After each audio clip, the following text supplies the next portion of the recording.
88세 엄마가 딸을 살린 기적 같은 이야기. 나 진짜 죽고 싶을 정도로 아팠거든. 손가락 하나 움직이는 것도 칼로 찌르는 것 같았고. 택시 문조차 스스로 열 수 없을 만큼 무력했어. 그런 날 다시 살린 게 누군지 알아? 바로 88세 우리 엄마야. 오늘 이 이야기 듣고 나면 너희 진짜 울 수도 있어. 각오하고 들어. 부모님 생각날 거야, 분명히. 어렸을 때부터 나는 약골이었어. 감기 한 번 걸리면 한 달을 끌고 체력은 바닥이고 부모님한테는 늘 걱정거리였지. 그래서 성인 되고 나서 운동을 시작했어. 헬스장 다니고 등산도 하고 심지어 20층까지 계단으로 올라갈 수 있을 정도로 체력이 좋아졌거든. 그때가 내 인생에서 가장 건강했던 시기였어. 아, 드디어 약골에서 벗어났구나 싶었지. 근데 문제는 바쁘다는 핑계로 운동을 몇 년간 완전히 손 놨다는 거야. 예치이고 스트레스 받고 야근에 술까지 더하니까 몸이 서서히 무너지기 시작했어. 2021년 여름 진짜 지옥이 시작됐어. 어느 날 아침에 일어났는데 손목이 아픈 거야.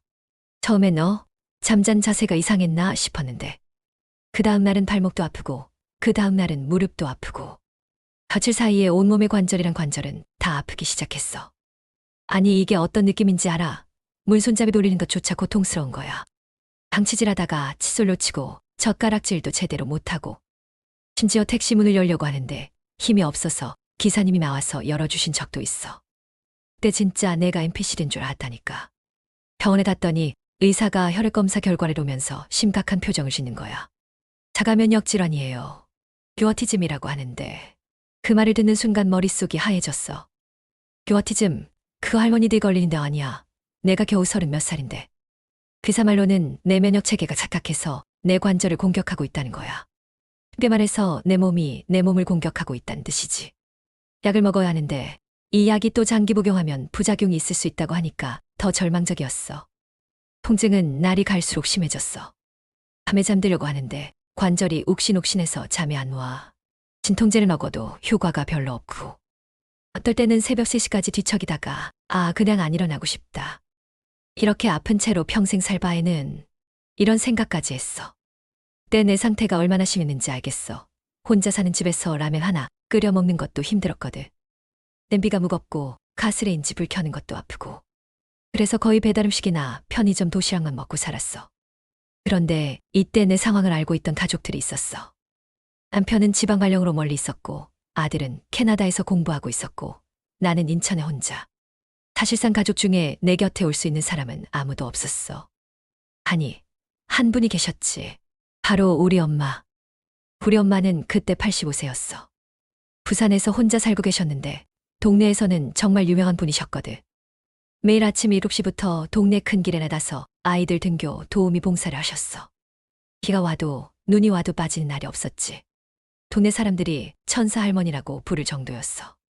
그런 엄마가 내 소식을 듣고는 모든 걸 정리하고 부산에서 인천까지 올라오신 거야. 85세에 말이야. 엄마가 오셨을 때 나는 정말 말이 아니었어. 머리는 떡이 되고 집안은 엉망이고 냄새나는 옷들이 쌓여있고 그런 날 보시고도 엄마는 한마디 잔소리도 안 하시더라고. 괜찮다. 엄마가 다 해줄게. 그렇게 말씀하시고는 바로 청소부터 시작하셨어. 85세 엄마 걸레질하고 빨래하고 설거지하고 나는 침대에서 그 모습을 보면서도 몸이 아파서 도와드릴 수가 없었거든. 엄마의 간병은 정말 체계적이었어. 매일 아침 6시에 일어나서 녹즙을 달아주시고 레몬을 달아서 꿀 넣고 따뜻한 물에 타주시고 아침, 점심, 저녁마다 관절에 좋다는 음식들을 해주셨어. 당귀, 천마, 홍화 이런 한약재들을 넣고 끓인 삼계탕이나 달비탕을 매일 해주셨지. 내가 아플 때 정말 예민했거든. 짜증도 많이 내고 됐어요. 혼자 할 수 있어요. 라고 퉁명스럽게 대답할 때도 많았어. 그런데 엄마는 절대 화내지 않으시더라고. 그냥 그래, 그럼 엄마는 옆에만 있을게 라고 하시면서 끝까지 곁을 지켜주셨어. 그리고 진짜 웃긴 일도 있었어. 엄마가 매일 레몬을 갈아주셨다고 했잖아. 하루에 레몬을 2개씩 갈아주시니까 나는 거의 레몬 인간이 된 거야. 어느 날 농담으로 엄마, 저 이제 피 안 돌고 레몬즙이 돌아요 라고 했더니 엄마가 진짜 걱정하시면서 그럼 안 되는데 라고 하신 거야. 그래서 나는 웃다가 배 아팠다니까. 그렇게 몇 달이 지나니까 조금씩 효과가 나타나기 시작했어. 처음에는 10분도 서 있기 힘들었는데 30분, 1시간씩 서 있을 수 있게 되고 방해 없이도 천천히 걸을 수 있게 되고 계단도 한 층씩 올라갈 수 있게 됐어. 제일 기뻤던 건 엄마랑 같이 동네 마트에 갈 수 있게 된 거였어. 걸어서 10분 정도 거리인데 처음에 갔을 때는 중간에 3번이나 쉬어야 했거든. 그런데 점점 쉬는 횟수가 줄어들고 나중에는 쉬지 않고도 갈 수 있게 됐어. 그 상태가 많이 좋아지고 나서 엄마는 다시 부산으로 내려가겠다고 하시더라고. 동네에서 기다리는 일이 있고 또 나도 이제 혼자서도 충분히 생활할 수 있을 것 같다고 하시면서. 처음에는 내가 말렸어. 엄마, 조금만 더 계세요. 아직 완전히 한 건 아니에요 라고 했는데 엄마는 너도 이제 독립해야지. 엄마가 계속 있으면 의존하게 되라고 하시면서 고집을 부리시더라고. 그래서 엄마는 다시 부산으로 내려가셨고 나는 혼자 생활을 시작했어. 그런데 며칠 지나고 엄마한테 전화를 드렸는데 목소리가 이상한 거야. 엄마, 목소리가 왜 그래요? 아니다, 괜찮다. 그냥 조금 피곤해서 그래. 근데 평소 엄마 목소리랑 너무 달랐거든. 힘이 없고 뭔가 기운이 없어 보이고. 그래서 며칠 후에 다시 전화했더니 더 심해진 거야. 엄마, 혹시 어디 아픈 데 있어요? 아니야, 괜찮다고 했잖아. 너나 잘 챙겨 먹어라. 그런데 이상했어. 엄마가 매일 하시던 교통정리 봉사를 그만뒀다고 하시는 거야. 85세에도 매일 아침 7시에 나가서 하시던 일을 갑자기 그만두신다고. 엄마, 왜 갑자기 봉사 그만둬요? 아, 요즘 너무 어지러웠어. 넘어질까봐 걱정돼서. 그때 가슴이 철렁했어. 엄마가 어지럽다고 하시는 건 처음 들어봤거든. 평소에 감기 걸려도 괜찮다고만 하시던 분이. 그래서 바로 주말에 부산으로 내려갔어. KTX를 타고 가는 내내 불안했어. 혹시 엄마한테 무슨 큰 일이 생긴 건 아닐까 싶어서. 부산역에서 엄마를 만났는데 진짜 깜짝 놀랐어. 몇 달 전에 인천에서 헤어질 때만 해도 건강해 보이셨는데 완전히 다른 사람이 된 거야. 살이 확 빠지셔서 옷이 헐렁헐렁하고 걸음걸이도 힘없어 보이고. 엄마, 살 많이 빠지신 것 같은데. 나이 들면 다 된 거야. 괜찮다. 근데 괜찮을 리가 없잖아. 엄마 집에 가서 냉장고를 열었는데 거의 비어 있는 거야. 김치랑 계란 몇 개, 우유 하나. 이게 전부였어. 엄마, 밥은 제대로 드세요? 먹는다, 먹어. 혼자 해 먹기 귀찮아서 간단하게 먹고 있어. 그런데 단단하게 먹는 게 아니라 거의 안 먹고 계신 거더라고. 라면이나 빵으로만 때우고 계셨어. 85세의 영양 부족으로 몸이 완전히 무너진 거야. 그날 밤에 엄마가 목욕을 하신다고 하셔서 같이 찜질방에 갔어. 그런데 목욕탕에 들어가자마자 엄마가 이상한 행동을 하시는 거야. 다른 사람이 앉아있는 자리에 가서 앉으시려고 하는 거야. 엄마, 거기 다른 분이 앉아 계세요. 아니야, 저게 내 자리야. 아무리 설명해도 안 들으시고 고집을 부리신 거야. 결국 내가 죄송하다고 사과하면서 엄마를 다른 자리로 모셨는데 그때 진짜 가슴이 아팠어. 우리 엄마가 이럴 돈이 아닌데. 그날 밤에 엄마 옆에서 자면서 가만히 보니까 엄마가 깃털처럼 박여워지신 거야. 안아드렸는데 뼈밖에 안 느껴지더라고. 그때 눈물이 터졌어. 아, 내가 너무 늦게 알아챘구나. 엄마가 나 돌보느라 본인 건강을 완전히 망가뜨리신 거구나. 그 다음날 바로 엄마를 인천으로 모셔왔어. 엄마는 괜찮다, 집에서 혼자 잘 살고 있다고 하셨지만 이미 결심한 상태였거든. 엄마, 이제 제가 엄마 돌볼 차례예요. 우리 같이 살아요. 그렇게 엄마와 함께 살기 시작했어. 이번에는 내가 엄마를 돌봐드리는 차례였지. 처음에는 정말 힘들었어. 엄마가 가끔 길을 잃으시기도 하고 같은 말씀을 반복하시기도 하고. 그런데 영양가 있는 음식을 꾸준히 드시고 규칙적으로 생활하시니까 점점 좋아지시더라고. 몇 달 지나서 병원에 갔는데 의사가 깜짝 놀라는 거야. 어르신 컨디션이 많이 좋아지셨네요. 지원 검사 결과와 비교해보니까 확실히 개선됐어요. 그때 정말 기뻤어. 엄마도 웃으시면서 역시 딸이 봐주니까 좋네라고 하시더라고. 그렇게 함께 산 지 1년이 지나고 엄마는 거의 예전 상태로 돌아오셨어. 지금은 89세인데도 혼자서 산책도 하시고 요리도 하시고 길 잃는 일도 거의 없어졌어. 어느 날 엄마가 갑자기 옛날 얘기를 꺼내시더라고. 너 아버지 일찍 돌아가시고 참 힘들었다. 엄마는 30 중반에 아버지를 잃으시고 혼자서 우리 3남매를 키우셨어. 그때가 얼마나 힘드셨을지. 친척집에 의탁해서 사시면서 눈치도 보시고 배우고 싶어도 배우지 못하고. 나는 제대로 배우지도 못했는데 너희들은 다 대학까지 보냈잖아. 그때 엄마가 우신 거야. 못되은 엄마라서 미안하다고 하시면서. 근데 나한테는 엄마가 누구보다 위대한 분이었거든. 학벌이 뭐가 중요해. 엄마는 사랑으로 우리를 키우신 분인데. 그래서 그때부터 생각했어.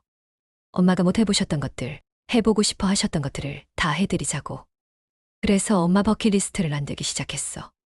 한 번 안 먹어본 음식 먹기. 엄마가 평생 안 드셔본 음식들이 진짜 많았어. 회전초밥, 족발, 파스타, 피자. 이런 음식들을 하나씩 같이 먹어보기 시작했지. 처음에 회전초밥집에 갔을 때 엄마 반응이 정말 신기했어. 이게 어떻게 돌아가는 거야? 엄마, 그냥 돌아간 거예요. 원하는 거 집어 드세요. 이거 얼마야?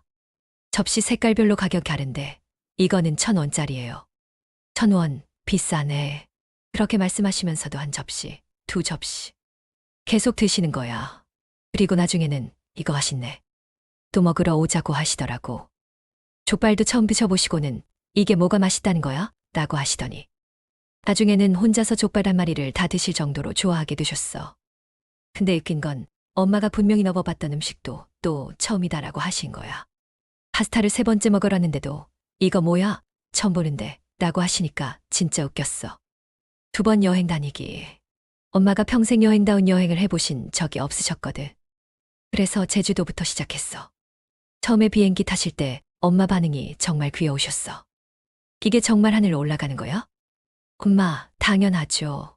무섭지 않을까? 이것저것 걱정하시다가 막상 이륙하니까. 창밖 구경하시면서 우와, 구름이 이렇게 생겼구나라고 신기해하시더라고. 제주도에서 흑돼지도 먹어보시고 한라산도 올라가시고 물론 1코스만 바닷가에서 발도 담그시고 89세에 처음 해보시는 경험들이었어. 그 다음에는 포항으로 호미곶 일출보라고 해운대에서 바닷물에 발 담그시고 이런 식으로 작은 여행들을 계속했어. 그런데 더 놀라운 건 엄마가 여권을 만들자고 하신 거야. 해외여행도 해보고 싶다. 89세에 처음으로 여권을 만드신 거야. 동사무소에서 여권용 사진 찍으실 때 엄마가 이거 어떻게 찍는 거야? 웃으면 안 돼. 라고 물어보신 모습이 정말 귀여웠어. 지금은 일본이나 대만 같은 가까운 나라로 여행 계획을 세우고 있어. 엄마가 비행기 오래 타면 힘들 텐데 라고 하시지만 눈은 정말 반짝반짝 하시거든. 나는 솔직히 살갑지 못한 딸이야. 어렸을 때부터 엄마한테 애기 구린 기억이 별로 없어. 상해라는 말도 잘 못하고 안아드리는 것도 어색하고. 그런데 엄마는 달랐어. 내가 아무리 까칠하게 굴어도 아무리 예민하게 대해도 엄마 눈에는 언제나 사랑만 있었어. 내가 류머티즘으로 아파서 짜증낼 때도 엄마한테 됐어요. 혼자 할 수 있다고요. 라고 퉁명스럽게 말 때도 엄마는 절대 화내지 않으셨거든. 어느 날은 내가 너무 아파서 화를 냈어. 엄마, 왜 자꾸 간섭하세요? 저 혼자 할 수 있어요. 라고 소리를 지르는데 엄마는 그냥 그래, 알겠다라고 하시고는 조용히 나가시더라고. 그리고 1시간 후에 몰래 들어오셔서 침대 옆에 따뜻한 차를 놓고 가신 거야. 쪽지도 하나 놓고 가셨는데 거기에 이렇게 쓰여 있었어. 아프니까 더 예민한 거야. 엄마는 이해한다. 천천히 나아지자. 그때 내가 얼마나 울었는지 몰라. 이런 엄마한테 나는 왜 이렇게 못들이 굴었을까 싶어서. 그리고 깨달았어. 엄마가 나를 살린 게 아니라 엄마의 사랑이 나를 살린 거구나. 의학적으로 보면 류머티즘은 스트레스랑 밀접한 관련이 있어. 내가 혼자 살면서 받았던 스트레스, 아픔에 대한 두려움, 미래에 대한 불안. 이런 것들이 병을 더 악화시켰을 거야. 그런데 엄마가 오시고 나서는 그 모든 스트레스가 사라졌어. 아, 내 곁에 누군가 있구나. 나 혼자가 아니구나. 이런 안정감이 내 몸을 치유한 거야. 그래서 이제는 내가 엄마를 지켜드릴 차례라고 생각해. 엄마가 나한테 해주셨던 것처럼 엄마가 가끔 나는 언제까지 살까? 라고 말씀하실 때가 있어. 그럴 때마다 나는 이렇게 대답해. 엄마, 걱정하지 마세요. 이제 내가 엄마 지켜드릴 거예요. 남은 시간 절대 외롭지 않게 해드릴게요. 우리 오래오래 즐겁게 살아요. 그러면 엄마가 환하게 웃으시면서 그래, 우리 딸이 있으니까 안심이다라고 하시거든. 몇 달 전에 엄마랑 사진관에 가서 가족 사진을 찍었어. 89세 엄마랑 40대 딸이 함께 찍은 사진. 그 사진을 보면서 엄마가 하신 말씀이 아직도 기억나. 이제야 진짜 행복하다. 너랑 이렇게 함께 사니까. 그때 내가 깨달은 게 있어. 효도라는 게 거창한 게 아니구나. 함께 밥 먹고, 함께 입고, 함께 시간을 보내는 게 진짜 효도구나. 엄마는 내가 성공하기를 바라신 게 아니라 그냥 건강하고 행복하기를 바라신 거더라고. 내가 아플 때 엄마가 가장 힘들어하셨고 내가 웃을 때 엄마가 가장 기뻐하셨어. 걔들아, 나는 정말 운이 좋은 사람이야. 88세 엄마가 딸을 위해 모든 걸 포기하고 달려와 주신 거니까. 그 사람 덕분에 다시 살아날 수 있었어. 근데 생각해봐. 너희 부모님도 마찬가지야. 너희가 아플 때 가장 마음 아파.